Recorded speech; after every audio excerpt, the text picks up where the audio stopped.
Hey, all you tiny home lovers. We are on to the second video in a series I've titled BIC. The last one was the build steps. Today is inspections. You're not going to believe how many inspections this tiny home had to get. And the third one, next one coming up, will be the cost. What does it cost to build a 400 square foot tiny home on a foundation? Hope you enjoy. All you tiny home lovers out there, do we have a few? This is Linda with Serene and Simple Life. And if you notice in the background, it is a very serene and simple tiny home look. And if you're new, thank you for being here. I would encourage you to go back and watch the 18-part build series, one at a time, if this is something that interests you. And then I also just did the open house, which y'all have been waiting for a long time. Many of you who have been here for a long time, thank you for your patience. Did you have patience? Sometimes I hate when people say that, thank you for your patience, like on the phone, like, how do you know I'm being patient? Anyways, yeah, so today is inspections, and this will go a little bit quicker, I think. I do have the notes. Permits, inspections, oh my. I had no idea. And I do question, are these inspections for safety? Are they really necessary? Or are they money grabbers by the county and the state? You decide. I have some that I felt, yeah, pretty good necessity, and then others not so much. So let's get started. All right, the first one was the initial rough-in of the plumbing before the concrete pour. The guy with his big cowboy hat, no, not really. The official guy comes out and he checks everything to make sure that everything is good with the plumbing before they pour the concrete.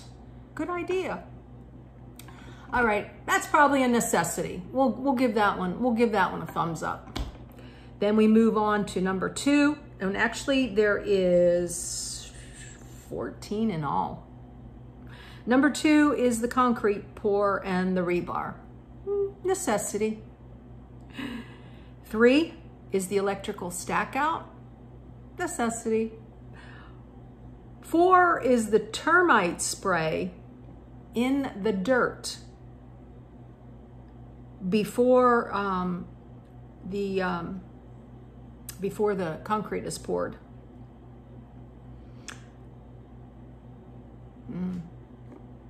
Inspection, okay, probably good idea. Yeah, as I look back, maybe most of these were a good idea. Just overwhelming in the moment. And number 5 was the second plumbing inspection, and that was quick. That was here. He was here and gone in minutes because I was here for a lot of these. And then number 6 is the second electrical inspection. Number 7 was the framing. And I was there for that one. And the guy that came here, he's like looking around, everything's good. And then he goes outside and he looks below the door, the threshold, and he's like, there needs to be something underneath that door for where the threshold is. Makes sense. So now I have like a 2x4 under there just to pass inspection. Doesn't look too good, but it's the, you know, so that the threshold doesn't bend down, I guess, and you trip and fall and kill yourself. I guess that's what that's for. And then he also looked up at the roof and he's like, who is your roofer? And I was like, my told him who built the exterior. If you go back and watch the last video where I gave you all the steps. And he's like, okay, well, I'll call him. And I had no idea what he was after there. So I made a phone call to the builder, the exterior builder, and he's like, oh yeah, we'll be out. We'll get that taken care of. Well, here I come to find out later, I guess, when they did come by, the guys to do what they needed to do so that it would pass was they needed to put more screws up on the roof, but they were up there, and I don't know, I was busy with other things. So I think that's what that was all about.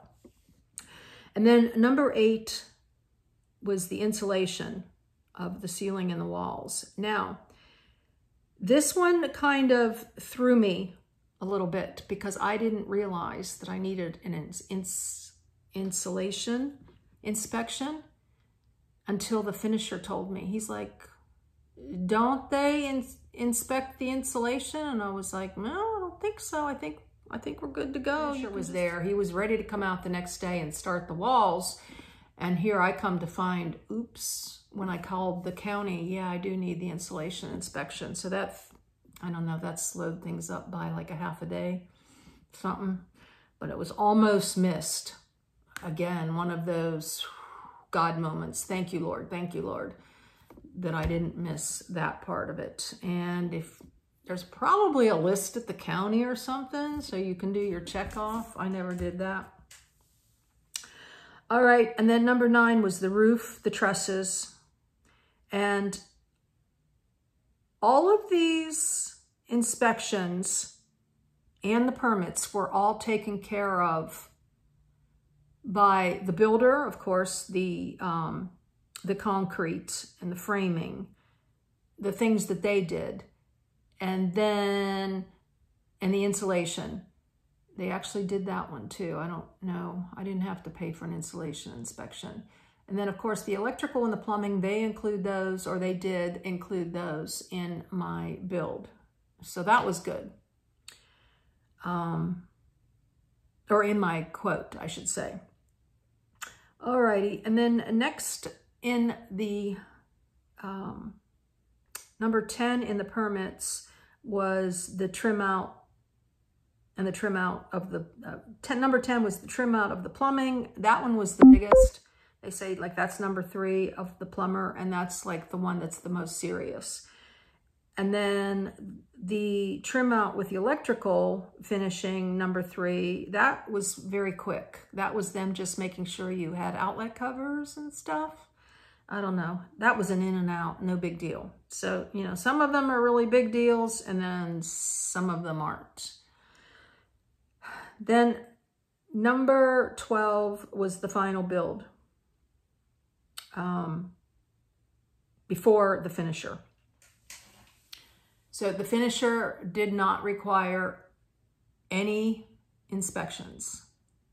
Once the insulation is inspected and your roof and your plumbing and your electric are done, the finisher can come in and do his thing, and there's nothing to inspect as far as the finishing goes. And if you want to know what I'm talking about with finishing, go back to the last video in this BIC series where I go step by step what all a build entails, and you'll know what I'm talking about. So as far as the finishing goes. And then number 13 was the final termite spray around the perimeter, and they then tacked their final spray stuff on, or they put it in the work box, whatever, and then the inspector comes out. And I actually was able to get the inspector's phone number, which I don't think is always the case, so that we could be in touch if I had any questions or anything.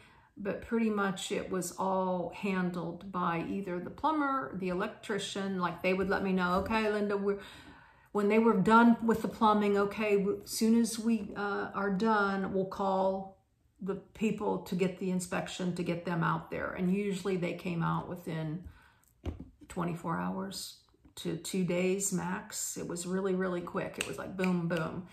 plumber done, electric done, and as soon as they're done with their work, then they call to get the, the guys out there to inspect, and then the house gets a sign off on each step with the county. And so they know what's been done and what's not been done, trust me, because number 15 was the real ringer for me.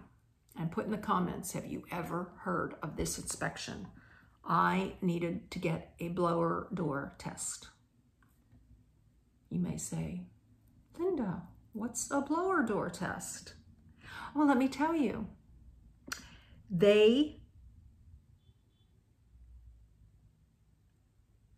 put something in the front door, some kind of blower thing, and they test the air for leaks. They test the actual structure for leaks. And that was after the finisher.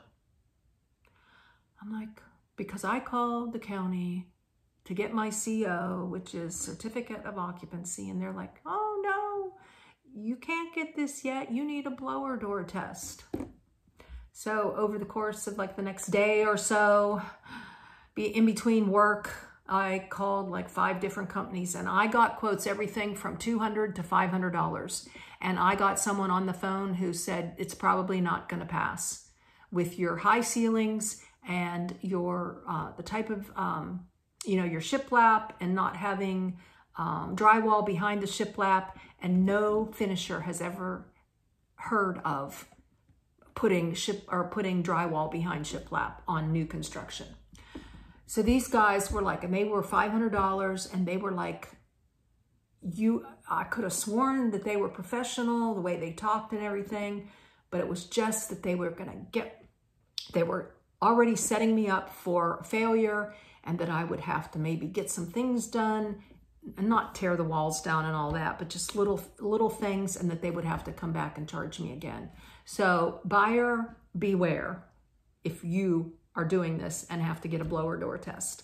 Find out what's involved, find out, give them information about your house, and get a feel for whether or not they're going to pass you or they're going to fail you, just based on coming back and collecting more money. That's my thoughts on the whole thing. Because the guy that came out, he was just, couldn't believe what I told him about this other company that said that I probably wasn't going to pass this, that, and the next thing. So there you have it, guys. 15 inspections, from the initial rough-in plumbing to the termite sprays, and the 3 plumbing, 3 electrical, the roof, the insulation, the framing, the concrete, and then the blower door test. Yeah. So the only inspection that I had to pay out of pocket was the blower door. Other than that, everything was rolled in, whatever it was, whether it would be the exterior or the electrical or the plumbing. There was 2 things that I was responsible for early on before the build. And I had to go to the health department. They needed to know my septic placement. And then the lady in the office like drew this map for me of where the septic was based on, I don't know, Google Maps or something, Google Earth. And then she had to get approval from her boss. So I was probably in the office for 2 hours, and she was a godsend, just helping me to get through this so that I could get the initial before the framer would start. We had to have, before I broke ground, they needed to know the septic placement. And then, of course, the blower door test. Oh, and I did write some notes. It's measuring the volume of air in and out for leaks and energy efficiency. Awesome.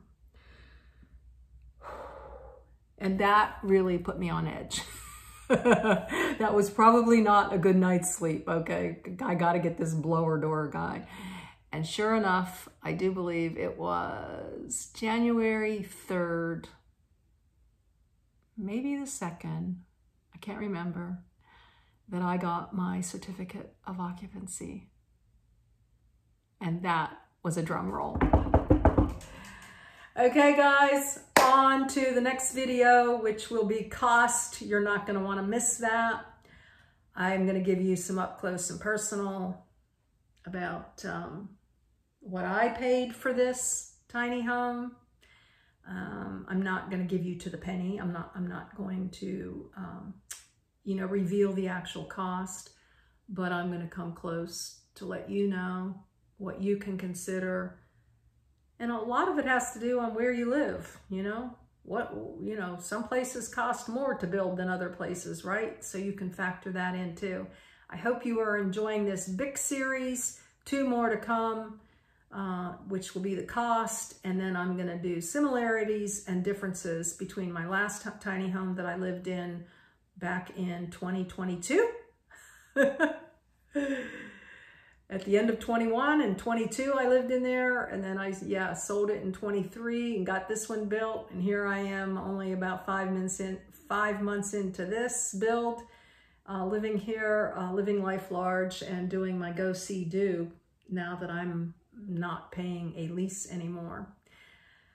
Please subscribe and click the bell and give this one a thumbs up. It does help the algorithm. It's much more than just about growing my channel. It's about growing this type of information and getting it out there far and wide for other people to be able to be empowered and be encouraged and be inspired that you too can do this and live in a tiny footprint and live simply. I love you guys, and we'll see you in the next one. Oops, guys, a little blunder. There was 15 inspections in all. I left one out. Between the exterior and the insulation, they came in and actually just looked at the framing too, because my finisher was talking about that and needing cripples and different things. So there was actually 2 inspections, one of the exterior build where the guy looked at the roof and he looked at the threshold, and then they came in and did a separate with the framing. And some of this all mushed together for me because I wasn't always here for every inspection, and the guys that built the exterior were taking care of all of that. So I do know how to count. There was 15 in all. I just missed framing after the electrical and then into the insulation. Blessings in your day and joy in the journey.